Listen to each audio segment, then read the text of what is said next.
When people say Donald Trump has crossed the line in politics, don't believe it. Did you really tell Senator Leahy, bleep yourself? I did.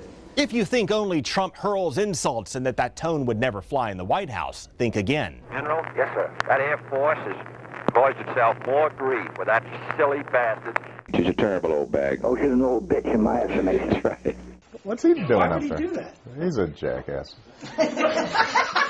We found LBJ said things we couldn't even figure out how to bleep. Let's see if you can't leave me about an inch from where the zipper ends. But in terms of twisting arms and getting things done, he was one of the most effective presidents in modern history. I am about to sign into law the Civil Rights Act of 1964.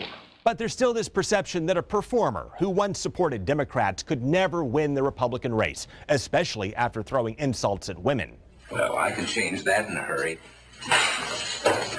Yes, that's Ronald Reagan, the other performer who once supported Democrats, slapping a woman in the face.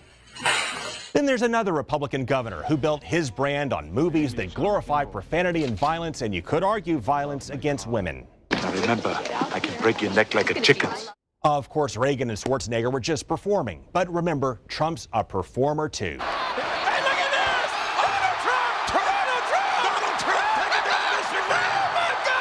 And he has tapped into something that's driving his appeal.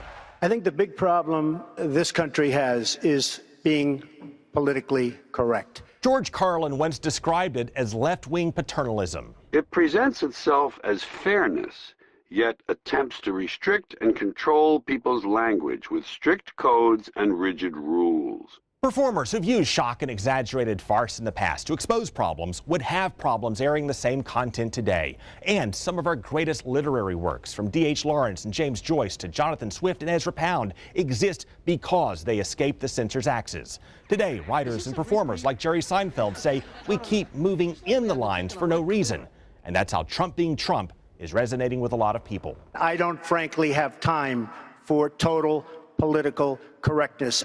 Of course, a lot of people long for the days of civility. We need to find our way back to civility. But there was no golden age of civility. Our early leaders settled disputes with duels. Andrew Jackson literally killed one of his opponents, and many years later, debates turned into beatings. There is precedent for a senator being beaten with a cane here in the Senate. Just to clarify, he did not say eaten with McCain. He said beaten with a cane. So, Trump's comments about McCain this year did not sink him as pundits predicted. While he may be blunt and sharp at times, he's feeding off of concerns that we've become too politically correct. And at least for now, he continues to roast the establishment. Jeb Bush, let's say he's president. Ay, ay, ay. He's terrible. I see Rick Perry the other day. You know, he's doing very poorly in the polls. He put glasses on so people will think he's smart. And it just doesn't work. So Lindsey Graham says to me, please, please, whatever you can do. You know what I'm saying to myself, what's this guy, a beggar? He's like begging me to help him. He doesn't seem like a very bright guy.